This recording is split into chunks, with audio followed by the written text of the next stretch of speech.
Hey everyone, welcome back. So in this video, we shall continue studying random variables. Specifically, we shall look at what happens to when you transform a random variable, and then we shall see how to compute expected values of random variables.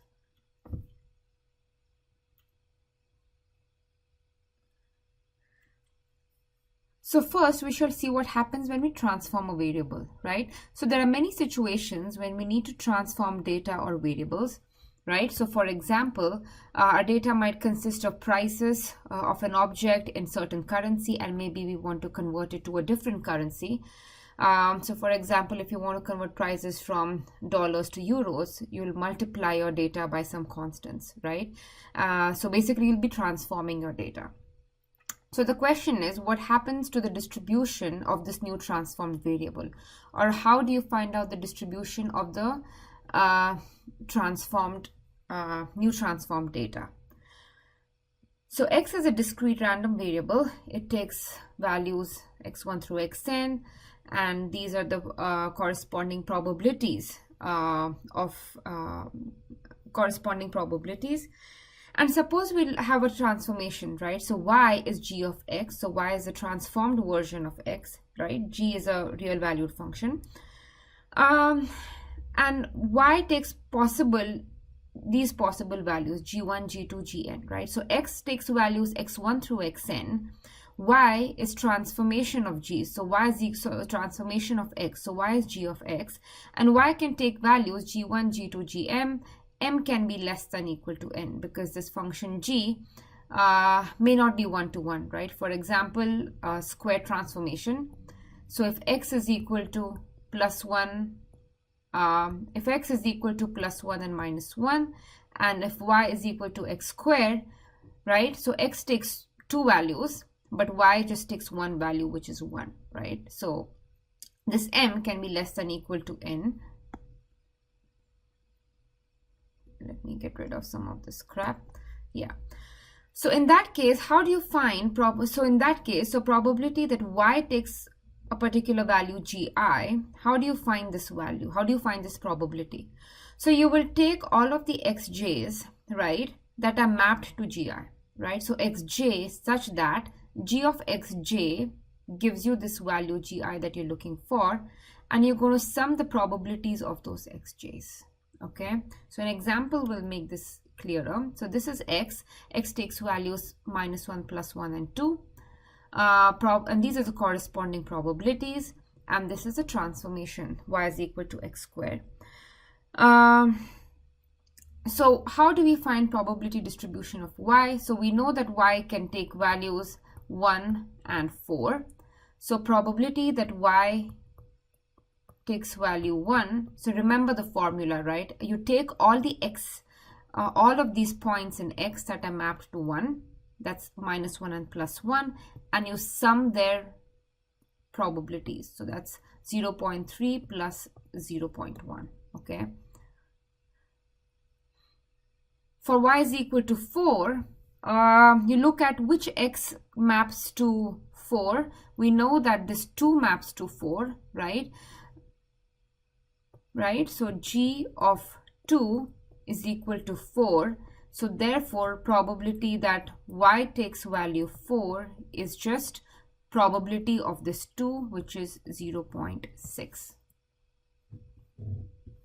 Okay, so y can take values, two possible values, 1 and 4. For 1, you will look at all of these xi's, right, which are mapped to 1. That's minus 1 and plus 1, and and you'll take some of their probabilities to get the probability that y takes value 1. For 4, you look at all of the x's which get mapped to 4. In this case, it's just 2. And therefore, probability that y takes value 4 is the same as the probability of 2, which is 0.6. All right, so here's another example. So x is a random variable, and we have it has a certain PMF. So probability that x takes some value x is given by this formula. So let's see. So I'm just going to, okay.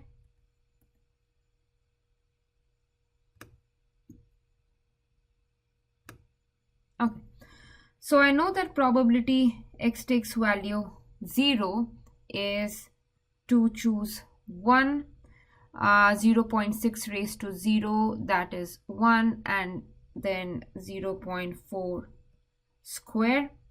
Probability x takes value 1 is to choose 1, 0.6, and 0.4 raised to 1, and probability x takes value 2 to choose 1, 0.6 squared, 0.4 raised to 0. So that's nothing, right? That's just 1. All right, so x takes all of these values. So the first transformation, y is equal to x squared. Find the probability distribution or the probability of this variable y. So we know that y will take values 0, 1, and 4 because y is x squared. Probability y is equal to 0. So y takes value 0 when x is equal to 0, right? So this is the same as this first expression here. Probability y takes value 1. Y takes value 1 and x is equal to 1. So probability of that is the same as probability of x equal to 1. Probability y takes value x squared, right? So 4 is the same as when x is equal to 2, right? So similarly, you can find the distribution of x plus 1 as well, right? So this is a simple exercise.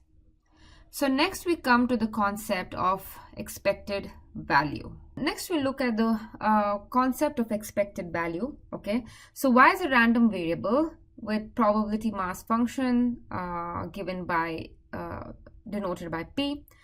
Then the expected value of y is denoted by E of y, right? So E of y denotes the expected value of y.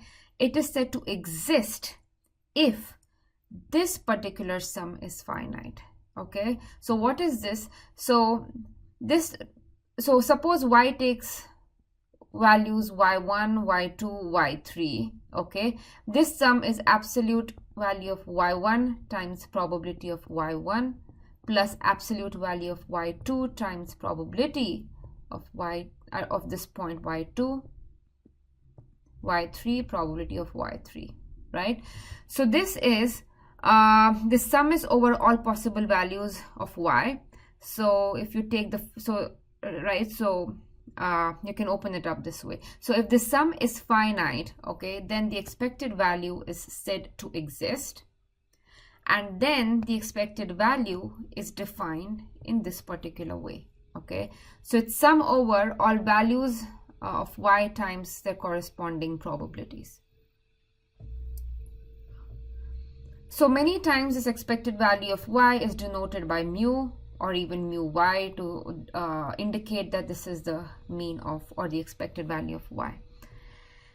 Expected value gives a measure of the center of the distribution of the variable, right? So this is the mean of the variable, it's the center of the variable. And you can use this to, so some of it has many applications. For example, you can use it to calculate expected winnings from a bet or gambling. So here is an example. So y takes 3 values, 3, 4, 5, and these are the corresponding probabilities. Expected value of y or mu, if you remember, sum over y's times the probability. So 3 times 0.2 plus 4 times 0.5 plus 5 times 0.3. Right? You take the value of y, you multiply it with its probability plus the next value of y and times its probability and so on, right? So this final number is this expected value. Okay, so in this problem we have a school class of 120 students. So we have a class of 120 students and this is driven in 3 buses for some performance. There's 36 students in one bus, 40 in another, and 44 in the third bus. So there are 120 kids are driven in 3 buses, 36 in one, 40 in one bus, and 44 in the third bus. When the buses arrive, one of the 120 students is chosen. Okay, the buses arrive, all the students get down, you pick one student, and X is the number of students on the bus of that randomly chosen student. Okay, find the expected value of X. So to find the expected value of X, remember, formula for this is expected value of X is sum over all of the values X can take time the corresponding probabilities, right? So what are the values that X can take? So before we do this calculation, we need to determine values X can take and the corresponding probabilities. That is, we need to find the probability distribution of X first and then use that to calculate the expectation. So X is the number of students on the bus of the randomly chosen student.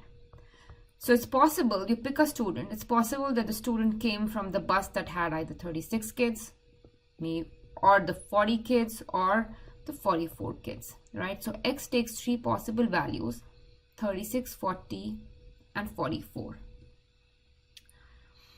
Now find the probabilities, right?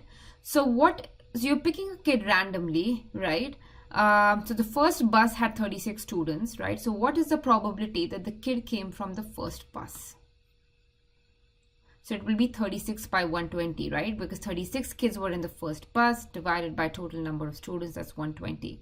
Probability that a randomly picked kid came from a bus with 40 kids is 40 by 120, and similarly, that the kid came from the bus with 44 kids is 44 by 120. So once you calculate these probabilities, expected value is then 36 times the probability of 36, 40 times this probability, plus 44 times this probability, and that's this number. So anytime you need to calculate expected value of a random variable, you need to find all the values the random variable takes and the corresponding probabilities.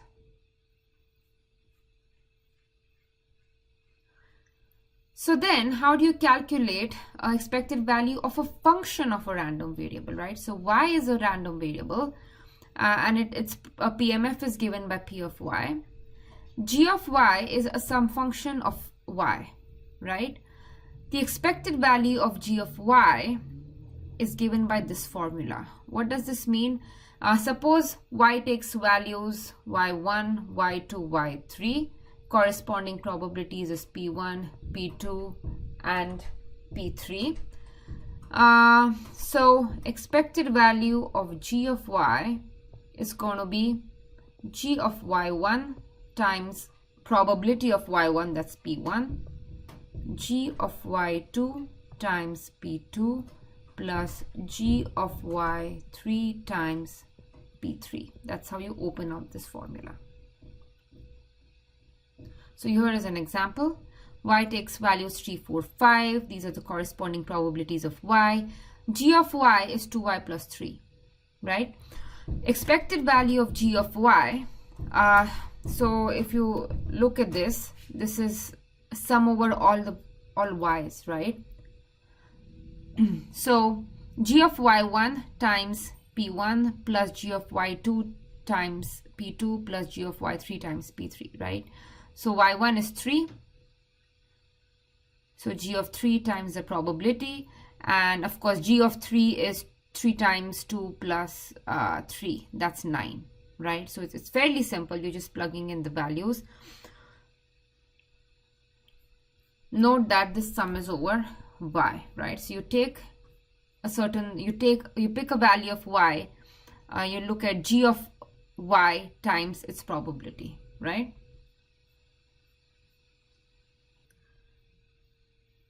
Alright, so here is the next problem. So there are 3 proposals before a manager to start a new project. So proposal A has a certain profit with probability of 0.6, or it makes a loss with probability of $8,000 with probability of 0.4. Proposal B, profit of $100,000, probability of 0.4, or a loss of $20,000 with a probability of 0.6, right? And C makes a profit of $45,000 with 0.8 probability, or a loss of $5,000 with probability 0.2, right? So which proposal should the manager choose and why? So there are three proposals. So obviously the manager wants to choose the best one. The best one is the one that makes the most profit. So therefore we shall calculate the expected profit from each of these proposals, right? And we'll choose the one that has the highest number. So let's see. So for proposal A, so remember expected value, right? So the amount of money you can make, I think there's a zero missing here. So XI, which is the profit, is either $50,000, probability of 0.6, or it loses 8,000. So it's minus 8,000, probability is 0.4. Remember, E of X is x1 p1 plus x2 times p2, right? Because X takes only two values here. So I have a column here where I've multiplied the numbers. So expected value here is $26,800.